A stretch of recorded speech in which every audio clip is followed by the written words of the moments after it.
Jésus.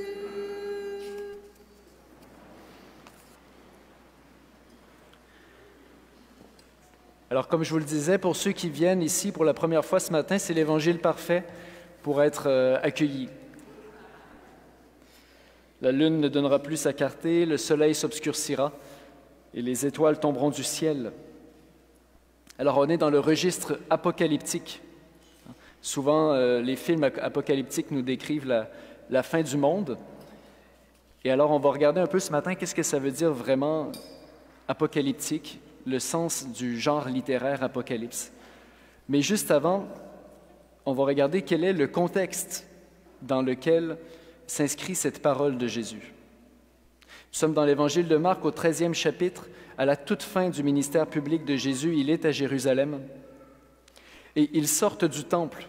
Le début du chapitre nous raconte ce passage magnifique. Ils sortent du temple, le temple qui est un chef-d'œuvre architectural, vraiment une fierté d'Israël, une fierté même pour tout le monde antique de la part d'Israël, parce qu'ils savent que ce temple est un joyau, vraiment. Et ils n'y vont pas à chaque jour non plus, ils y vont une fois par année, en pèlerinage. Et ils sont toujours saisis par la splendeur de ce temple. Et alors ils sortent du temple au début du chapitre, et ils disent à Jésus, ils sont émerveillés devant la beauté, devant les pierres. Et alors Jésus dit, ne vous laissez pas trop impressionner, il ne restera pas pierre sur pierre de ce temple. Alors il met un peu le ton. Et ensuite ils s'en vont au jardin des Oliviers, qui est juste de l'autre côté. On traverse la vallée du Cédron et on arrive de l'autre côté, au jardin des Oliviers. On a une belle vue sur le temple. Et avec cette vue sur ce joyau, sur cette fierté du peuple élu, Jésus va leur dire tout bonnement ce beau discours apocalyptique.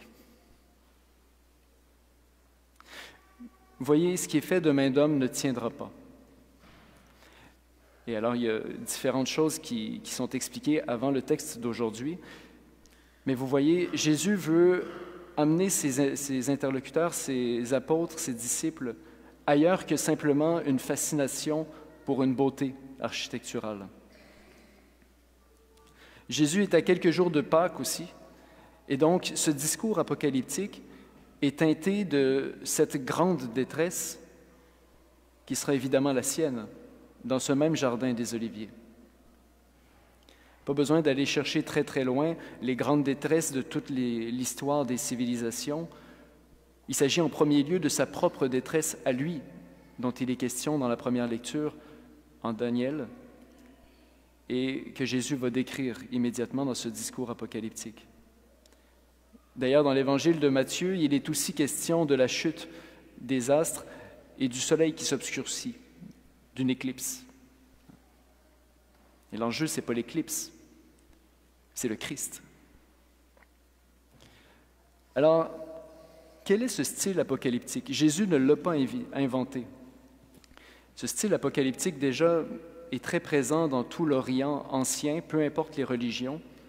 On avait une certaine fascination pour les phénomènes météorologiques et puis pour les astres. D'ailleurs, la plupart des religions anciennes divinisaient les astres. Et vous savez bien, en bon lecteur de la Bible que vous êtes, je l'espère, vous savez bien, en bon lecteur de la Bible que vous êtes, que dès le premier chapitre de la Genèse, ou plutôt le deuxième, les astres ne sont pas divinisés. Les astres sont des créatures de Dieu. Donc, il y a une distinction très nette entre Israël et les autres religions à ce niveau-là. Il est très clair pour Israël qu'il y a un créateur et que ce créateur, ce n'est pas le soleil. Première chose. Et le discours apocalyptique juif, on le retrouve chez Isaïe au chapitre 13, on le retrouve dans Daniel, on le retrouve aussi au prophète Joël, le fameux « dies irae », jour de colère, qui est décrit avec une sorte de manifestation cataclysmique chez Joël, qui donne encore beaucoup de frissons à tout le monde. Le style apocalyptique est donc un style que Jésus n'a pas inventé, mais qui est présent dans l'Ancienne Alliance et dans les peuples anciens. Ce style utilise des symboles pour essayer de décrire une réalité présente aujourd'hui dans le combat des êtres humains sur cette terre. Ça, c'est pour les Juifs. Pour les autres peuplades, c'est plutôt une sorte de fascination pour les phénomènes astrologiques. Vous voyez ce que je veux dire? Autant cet Apocalypse au 13e chapitre de Marc que le livre de l'Apocalypse ont pour enjeu non pas de parler de phénomènes météorologiques ou astrologiques ou de cataclysmes, mais ils ont pour enjeu de manifester en utilisant un langage symbolique, qui est celui du ciel et des astres, de manifester un combat qui se vit dès ici-bas, sur terre, entre les enfants de la lumière et les puissances des ténèbres. Apocalypse vient du mot grec apokalypto, qui veut dire simplement révéler. C'est le premier mot de l'Apocalypse. Dans Saint Jean, c'est pour ça que le livre s'appelle Apocalypse. Ça a été traduit en latin par révélatio, c'est-à-dire lever le voile, lever le velum. En anglais, Revelation, c'est le nom du livre de l'Apocalypse. L'enjeu, c'est de révéler à la lumière de Dieu un combat qui est ici, qui est présent, entre des puissances ennemies et qui va durer jusqu'à la fin du monde. Apocalypto, révéler, dévoiler. Alors voilà pour le style apocalyptique, on utilise un langage symbolique pour parler d'une réalité présente, d'un combat présent et surtout d'une victoire présente. C'est intéressant de remarquer que ça n'a rien à voir finalement avec une fascination pour les phénomènes astrologiques ou pour les éclipses. Et l'imaginaire cinématographique n'arrête pas d'alimenter cette croyance. Mais lorsqu'on parle d'Apocalypse, on ne parle pas de destruction de l'univers. On parle d'une révélation de Dieu sur un combat présent dont on a déjà l'assurance de la victoire.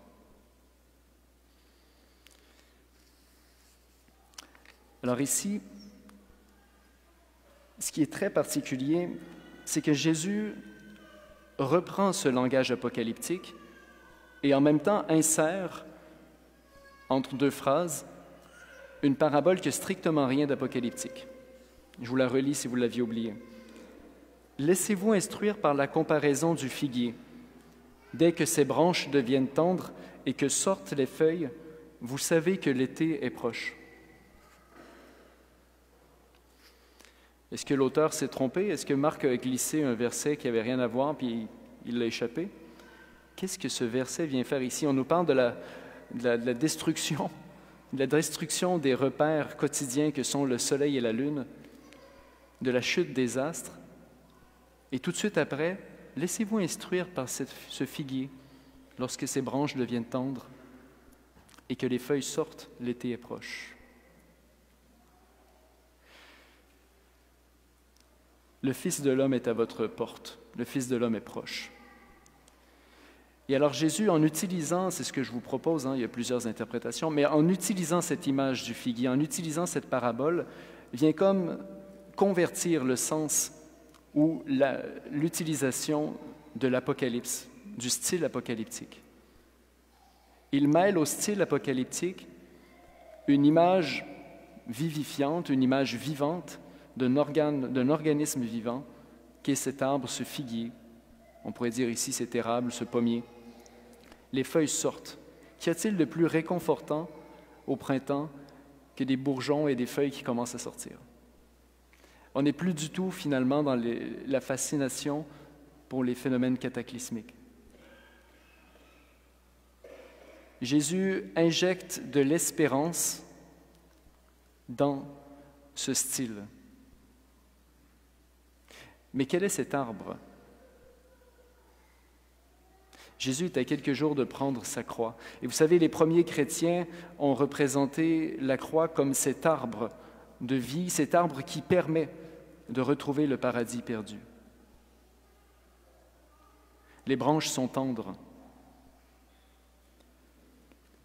Les feuilles commencent déjà à sortir. L'angoisse est à son paroxysme pour Jésus. mais les branches sont tendres. Une espérance pointe à l'horizon.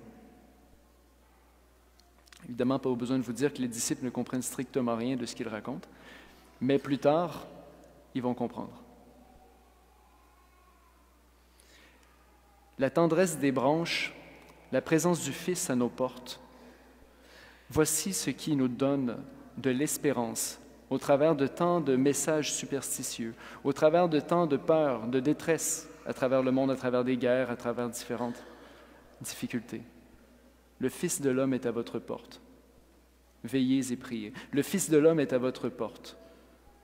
Soyez présents à sa présence. Les branches sont tendres.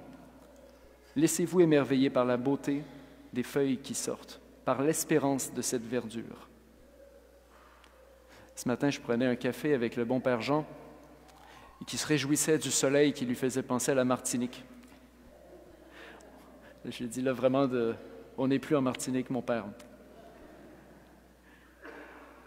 Mais c'est vrai que le soleil et la lune et les astres rythment nos jours. Ils nous réjouissent. On sait bien que la santé mentale se développe davantage quand il y a moins de soleil. C'est statistique. Au début du monde, le Seigneur crée le ciel et la terre. Le Seigneur crée les astres, il crée le soleil pour ordonner les jours, pour rythmer les jours.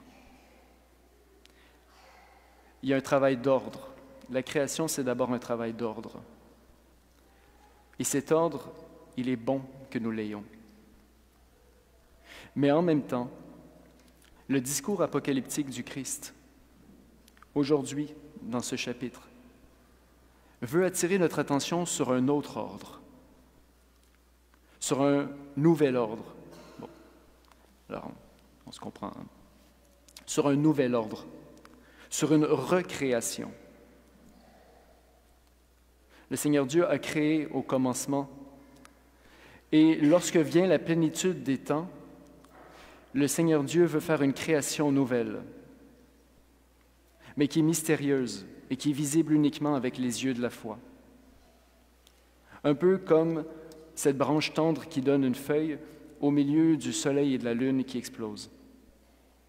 Il faut les yeux de la foi pour voir l'espérance au milieu d'un chaos. Le Seigneur Dieu a créé l'ordre, mais lorsque vient la plénitude des temps, il veut nous donner d'autres repères pour un ordre plus profond. Le nouveau repère, c'est le Christ. C'est lui la boussole de nos jours. C'est lui la boussole de l'histoire du monde, de l'univers. Au commencement, il y a le ciel, il y a les astres. Mais à la création nouvelle en Jésus-Christ, il y a une personne vivante, vivifiante, transformante, qui nous oriente vers une résurrection, vers une vie éternelle. Frères et sœurs, loin d'avoir peur de la fin des temps, loin d'avoir peur de la détresse, le discours apocalyptique nous oriente vers la victoire finale du Christ. Il oriente notre regard davantage vers cette victoire que nous pouvons déjà contempler, recevoir dans la foi. Le Seigneur Dieu donne un ordre nouveau à ce monde, la vie des ressuscités. Et toute notre vie, toute notre histoire, celle de nos familles et celle du monde, a pour centre le Christ ressuscité, le nouveau soleil, qui est le centre d'un ordre nouveau. Frères et sœurs, laissons-nous réordonner aujourd'hui par cette résurrection, par cette victoire. Laissons-nous donner de l'espérance en cette Eucharistie. Accueillons à nouveau cette victoire personnellement pour nous. Rejetons toute superstition, toute peur par rapport à la fin du monde. Accueillons la vie du Christ et devenons des propagateurs de cette vie. Amen.